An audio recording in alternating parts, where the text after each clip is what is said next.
This week on the SPNN Forum, I'm speaking with Council President Amy Brendemoen. That's this week on the SPNN Forum.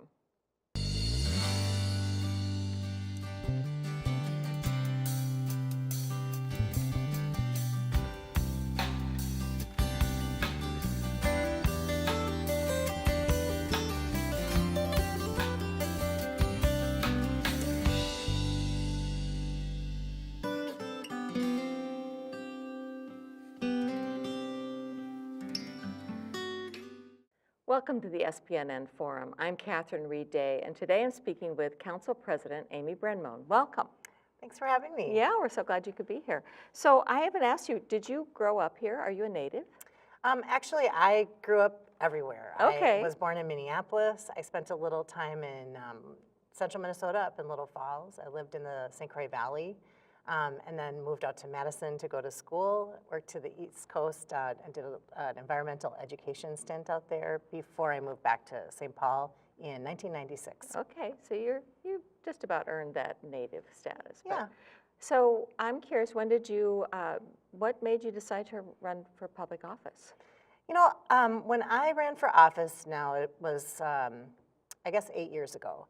And at the time, there was one woman on the St. Paul City Council, and probably about close to 70 years of incumbency at the time. And none of the members of the council had kids in the St. Paul Public School, and I felt like something's missing in this council, and it felt like with my background in mediation with the Attorney General's office, communication for a nonprofit organization, and actually working as an independent consultant and running my own little business, that I had something to offer that wasn't at the council. And so I ran, I challenged an incumbent, worked my tail off, and won narrowly by 35 votes. So it was nip and tuck in that first term. And so now you've had how many terms? So I'm in the final year of my second term, and I'm running for a third. Running for your third. And it was a year ago that you became council president? Yep, it's been just over a year. Okay, so there's a lot to unpack there in terms of both your experience and so what has it been like being a city official? It's a different role than lots of other elected officials. What is it about the city and city council and serving a particular district that interests you? Well, the city work is so close to home and so personal for people that I think it is really meaningful work. And I always say, I know that the work on the federal level and national level is very impactful and important, but it moves at such a snail's pace. And we can get something done from 8 o'clock in the morning till 2:30 in the afternoon, like, and actually see a change. I find that it's incredibly, as I was saying, personal. People call their representatives and senators and even mayors by their title, but everyone calls me Amy. And when they bump into me on the street, they want to talk about something that matters to them, whether it's their potholes in the street, or how much they love Como Park, or their concerns about modern policing, but they really want to engage because they feel that they know me and that I'm a neighbor and a community member, and so it's very personal, and I really do love that part of it. Yeah, and you said you have a family here. You have children in the schools. I remember bumping into you at one of my favorite restaurants in the neighborhood, and how are they still in the public schools? Yep, they're all in the public school system. I have a 13-year-old, a 15-year-old, and a senior. So middle school and high school. And I have to say, I must be the biggest fan of teenagers in the world, because I've just really enjoyed this part of their growth and development.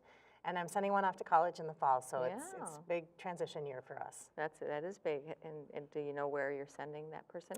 Yeah, he was lucky enough to be, or worked hard enough, I should say, to be accepted to McAllister. So we're really excited about that. Yep. Now another civic institution, basically. Yeah. They grow a lot of public officials there. Yeah. Well, that's wonderful, so not far from home.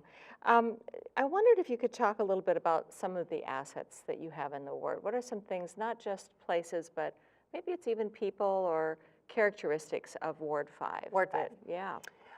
So Ward 5 is incredibly residential. I serve a neighborhood called Railroad Island, which most folks aren't even quite sure where it is until I remind them it's by Morelli's and La Palma and Urusso's, and they're like, oh, I've been to those places. And so that's my far southeastern border. And why is it called Railroad Island, just so we know? It's bounded on outsides by either a railroad trestle or a park. Okay. And they, that neighborhood is almost a downtown neighborhood. And then I have a big slice of Plain Phelan. And it's what would have been hilltop homes back when the neighborhood was developing. So really big, beautiful homes. Homes where there's lots of immigrant families. We're big enough to get the whole family in a house comfortably. And so very interesting and diverse part of the city. I represent a large part of the North End. And that has been an immigrant and refugee real mecca in the city of St. Paul since the beginning of time. And right now we have a very strong influx of Karen and Karenni, Bhutanese, Congolese community members getting their start in St. Paul. And then I also represent Como Park, and most everybody's been to Como Zoo and Conservatory. So it's, again, very residential neighborhood. The commercial corridors are different than other parts of the city where, Snelling and Grand and Selby. It's much more residential. Residential, and then just very small retail corridors, commercial corridors? Yeah, I think the strongest corridor in the neighborhood in terms of commercial retail corridors is Rice Street. And Rice Street's very interesting right now because it's an affordable place to start a business. There's lots of small mom and pop shops popping up, little Karen grocery stores, small in size markets that are serving the communities that live there. This last weekend, a friend of mine planned an East Side tour, and so I went around the world in about 5 hours, and I touched, I guess, 3 wards while I was there. That's what I didn't know, which all the different wards I was in. But I did shop at Morelli's, and we went to a El Salvadorian bakery and a East Side Thai for lunch, and ended up at 11 Wells Distillery at the end. So it was great fun. I highly recommend it if you need to feel like you're going around the world. Yeah, so much going on. So much going on. So, so I wonder if you want to talk a little bit about a few of these specific areas. You mentioned the North End development in particular, and you mentioned that there's some history there and then some current projects that are particularly relevant. Yeah, so we're working hard with the Business Association and the District Council, as well as Ward 1 and my office and community members at large to work on economic development opportunities in the Rice Street area. Like I mentioned, it's an affordable place to start a business, but it also has all sorts of barriers because new Americans opening businesses includes language barriers and credit barriers, and so we have to work, I think, harder than maybe other parts of the city to make sure that city resources get out the door and that we're engaging the people that those resources are intended for. So one of the things the North End development team identified was the intersection of Rice Street and Larpenteur. And Rice and Larpenteur is the place where Roseville, Maplewood, and St. Paul come together. And sometimes we joke and say it looks like all of the elected officials sort of had their backs to each other and were looking in towards our city and forgot that intersection behind us. It's a gateway to all of our cities, but it really looks forgotten. And so we decided to try to do some collaborative work with other municipalities and get the mayor of Maplewood and council members and the mayor of Roseville and some council members together with the city of St. Paul to work on some placemaking, recognizing that this area is really a hub for some of our newest community members, and we wanted it to be a place that they were proud of and a place that served them. And so we're working, we've just awarded a grant to a project management for the area to the St. Paul Area Chamber of Commerce, and they're going to work with businesses and with community members to start really creating a place at that intersection instead of a place that we forgot. And I think we'll see a lot of progress there in the coming. It's exciting. Yeah. So is it city money that you're granting, or a different? How did that work? Well, we for that particular project, St. Paul brought resources to the table. Roseville brought some resources to the table, and Maplewood as well, to fund this project management. And we felt like it would make sense to have a project manager that was not part of any of the cities. Oh, okay. So then it wasn't like St. Paul's getting all the attention or Roseville's getting all the attention. Instead, we have an outside entity, and I think the chamber is a great choice because they're they're regional. managing that. Yep, the chamber's picked it up, and we're also working to get additional funds from Ramsey County because both Rice and Larpenteur are county roads where the intersection is, as well as some nonprofit organizations that have a lot of interest in not only placemaking in some of our challenge communities, but also that municipal cooperation and to try Yeah, to, that's really interesting. yeah, what happens on the edges of cities. And I think we're hoping to change that. I'm really interested in that border crossing. So, what did you discover about the different municipalities? Something that surprised you, maybe? Um, You know, I think what was interesting, at least from my perspective, is that the neighbors who live in that area don't care which side of the border they live on. This is where they live, and they're really more interested in having a vibrant and safe community. And so what I thought was wonderful was that when we met with Roseville and Maplewood officials, that they were they weren't territorial at all.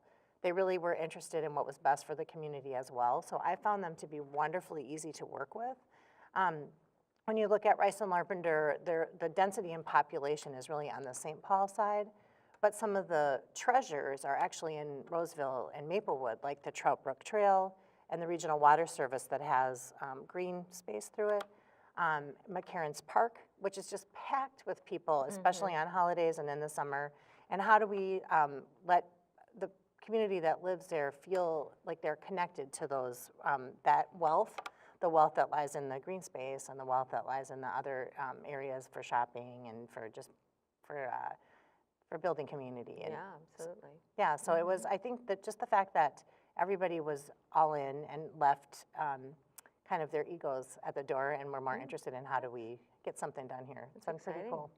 So what about some of the other parts of the city? We've talked about Rice and Larpenteur. Then in the north end, those are the same thing? So the North End Development Team really identified that as one area That's that we one wanted area. to work Okay. on. And then in addition to that, we are really trying to deliver resources to this particular neighborhood. It's lacking a strong nonprofit partner. Most other parts of the city, you'll see Wilder or the YMCA or the YW, the Salvation Army, some of our true civic institutions, and we don't have one in the North End. And so what I've discovered over my time in office is it's hard to get programming in areas where there's not a community hub or a partner to do that programming with. And so we tend to miss those opportunities because organizations want to do the work in our neighborhood. The demographics line up with what how they're trying to move people out of poverty or create opportunities, but there's no one to partner with. So we're trying to change that by creating a space to have a community center where we secured $500,000 in the budget last year to start planning a new rec center that's really in the heart of the North End. And so we're hoping that maybe this is one of our lures to get one of those strong civic partners into the neighborhood, but also just for people to have a place that's theirs, that they feel like they can go hang out at, that they're can picnic at, that hang out with their family, gather for community meetings. We just don't have those spaces. So it would be a new building then? It would be a brand new building. I think one of the most popular locations in the North End, besides Dar's Double Scoop Ice Cream, which is also right in this area, is the Rice Street Library. Yeah. And when you go to the library and you just see who is using it, Yeah. the range of ages and cultures, and it's really the hub of the city, but it's just a little library. And so we would, kind of taking a page from what's happened at the Arlington Hills and maybe having facilities that are side by side where there's rec and community next to a library, and taking up some baseball fields that don't get used the way they probably did back in the 50s and 60s, and trying to transform those to serve the needs of the community that's living there today.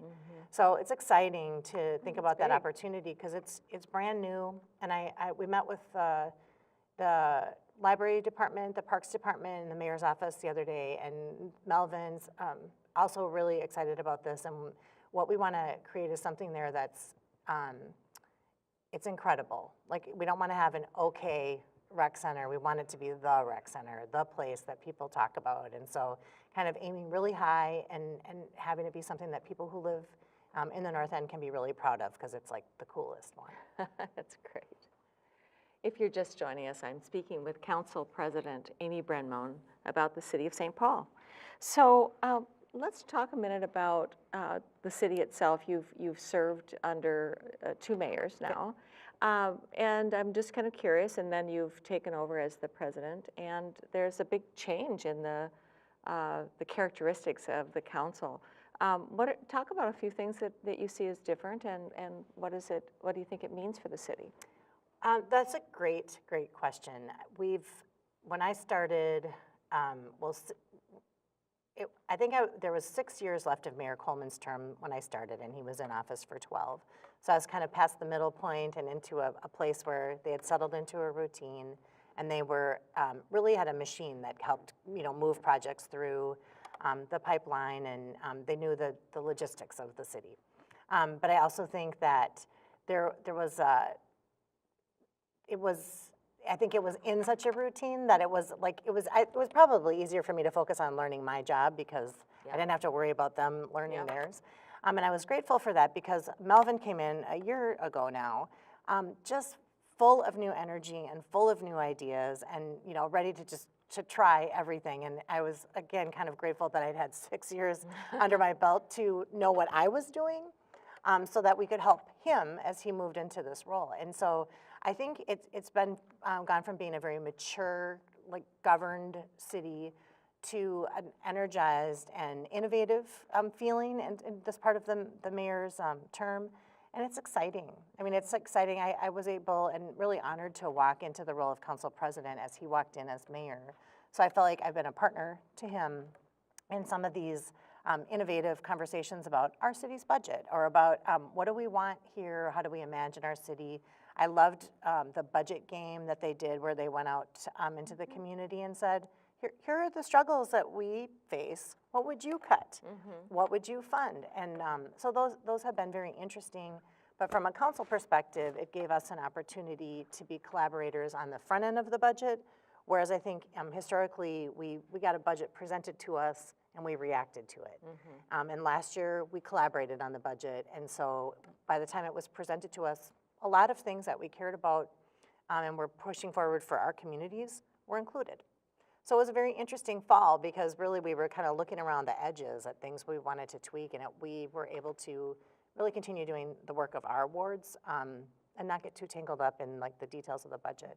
So that part's been very interesting transition. There's a new energy, and I think as I'm very supportive of always being fresh and questioning assumptions and doing things differently. And I do feel there's a lot to learn. It is a path that the new mayor's office is on. And so I feel fortunate that we have the ability to sort of counterbalance it with the experience of the council. Yeah. But you also asked about how the council has changed. Yes. And I have to say,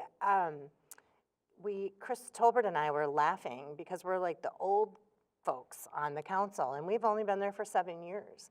And when we first talked today, I said that there was about 70 years of incumbency when I ran.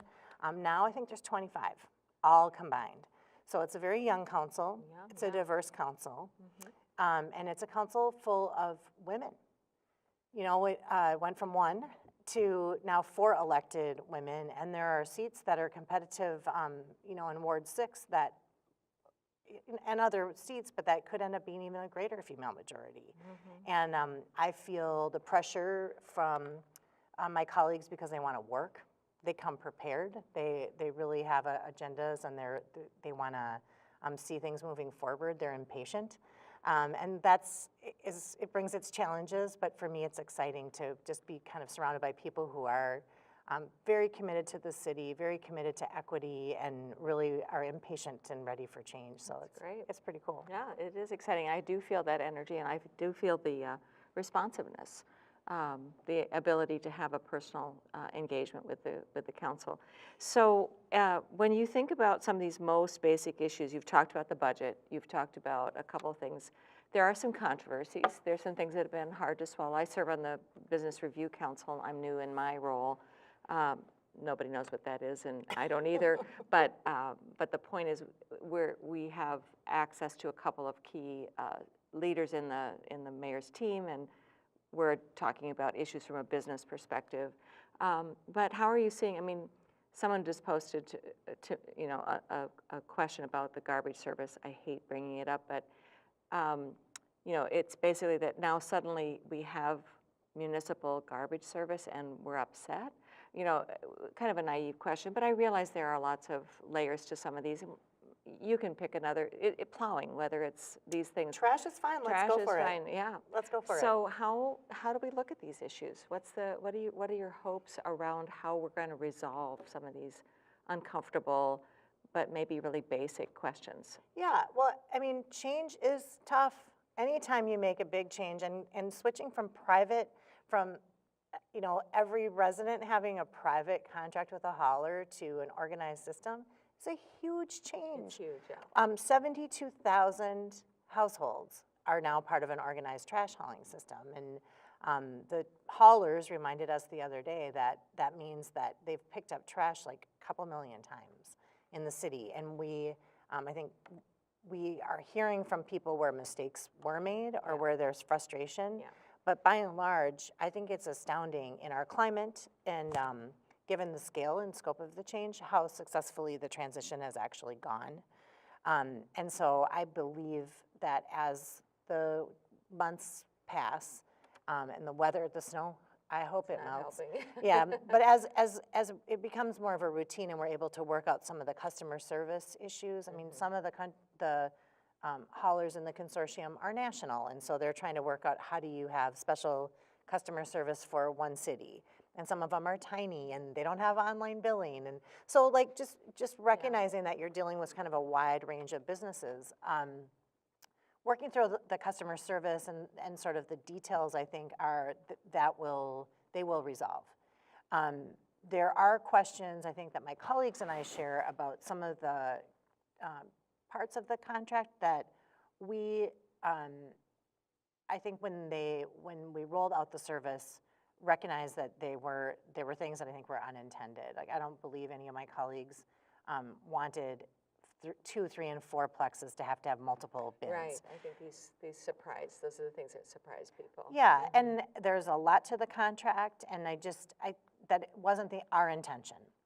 And so I think that there's a way on some of those contentious contract issues to engage with the haulers in a negotiation to figure out how do we fix those things. Because there has to be a way for a 4-plex owner to only have 2 bins, or for a duplex owner to only have 1 bin. It makes common sense. It doesn't seem to me that the haulers would want to have to pick up 4 bins if they didn't have to. Exactly. So I think there's a path on some of those contract, unintended consequences of the contract. But overall, I feel like the rollout has been incredibly successful. good. And I know, and I know I've heard other people say this, I can tell the difference. Yeah. I do not hear those trucks rumbling through my alley. I'm thrilled, but yes, so anyway, but We'll get there. I want to just touch briefly on how that connects to the values. So for example, you know, Russ Stark moved into this Chief Resilience Officer position. We've seen a few announcements about grants that have come to the city because of some of these things. I'm just kind of curious, there may be a value you're most excited about that the mayor has talked about as you talked about these things. So maybe we can just, with this a little time we have, just maybe focus on one of those key values that's important as you see it. Yep, it's absolutely the equity issue. I'm grateful to see Russ move into his position, and our innovation chief is wonderful. But the area I serve for me, it is an equity issue.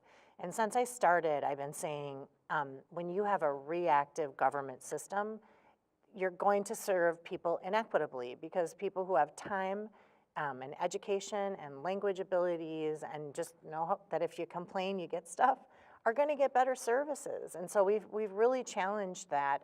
I have since the day I started. I remember a story that my predecessor had garbage cans put on Rice Street because there weren't garbage cans. And right away, people started dumping stuff into the garbage cans, so they took out the garbage cans. And I was like, you know, to me, that tells me there's a problem here, that people don't know how to get rid of their stuff. So rather than remove the garbage cans, maybe we need to figure out how to help people get rid of their stuff. So, you know, I just think really digging a little bit deeper and not just reacting to things has been something that's been a cornerstone for my work. And I recognize the areas that I represent have been underserved by the city, and I think it is because of the system. So when we're being very intentional about where are we directing our resources, why are we directing them there, who is our intended audience, and are we connecting with them and continuing to evaluate and make sure that we are successful, and if we're not, to be willing to make changes or to admit this isn't working, let's do something else. And so it is exciting, again, to have a partner in that, because I think Melvin is very committed to it, obviously by having a chief dedicated to equity, but Absolutely. it's part of everything that he's talking about as It well. is, So yeah. it's great.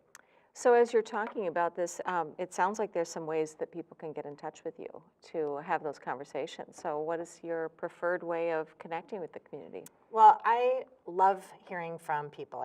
We started out our conversation talking about how just walking out the front door, I often end up having conversations with people, and I've learned that great ideas really bloom everywhere. If people are interested in getting together with me and talking about their great ideas for our budget, or to tell me what they think about our trash program, or really anything, I take lake laps with constituents and community members. And So does that mean they have to run? no, I used to be a little bit more of a runner, and now I say it has to be. So you're lapping as a walker? We're walking. Okay. Yeah, keeping it real, keeping it, whoever wants to walk with me can set the pace. That's their choice. Ah, nice. But I'll also walk in, their neighborhood around Loeb Lake. There's plenty of things, or plenty of places to walk in our beautiful city. And then also, twice a month, I have community office hours at the Rice Street Library. And I've done that since I started. And it started out being a thing where I sat by myself for an hour and a half at the Rice Street Library. And now sometimes as many as 8 or 10 different people will show up with their ideas or concerns or questions. And that's the first and third Tuesday of every month from 4 to 5:30. And if people want to schedule a lake lap, they can contact my office at the Ward 5 city email. So even when it's snowy, even when it's raining, we make that commitment, and some of my best conversations and the greatest ideas have come during those lake laps. Well, if you have just a small dream of how things might be just a little different even in, let's say, 2 years, is there one thing that comes to mind? I really feel like the project that I was mentioning in the North End, where we're working as a community to build something together, if we can get that underway and have something to focus on that's positive, and that we will be able to show something physical and something emotional for that effort that we put into it, would be a great stride, particularly for the North End neighborhood. So I'm counting on it. I think it's going to be fun. That's great. And maybe I just ask about the census. It kind of puts us into this combination of both local and national. I realize that my ward member, Mitra, is now working on that with the Ramsey County, but how do you see the census being, what do you want people to know about the census? Boy, it's so incredibly important. We hear rumors that up in the Rice-Larpenter area on the St. Paul side, population has grown by 1,500 people in the past couple of years, and not a single house was built. So we know that we have large families living in cramped quarters, and we have to count them. I mean, everybody needs to count. I want to make sure that we have people who are documented and not documented. We need to have the people who speak whatever language they speak, make sure that they're connecting. I'm very concerned that if all the people who live in the community, and particularly in Ward 5, aren't counted, it has incredibly detrimental effects for us. It's very serious. We'll lose a lot of resources, and we may lose representation. Yeah, it's incredibly serious, and I'm grateful that Ramsey County is working in partnership with the City of St. Paul to make sure that we do it right. Yeah, it's exciting. Yeah. So we'll hopefully have people watch for that census to come this year and know that it's important. Well, we're glad that you are serving our city and are serving in a leadership role, and we're glad that women are stepping up to do that. So thank you for your time today. Awesome. We Thank you so much. appreciate it. Yeah. It's a lot of fun. That's all we have time for. Join us again next week on the SPNN Forum.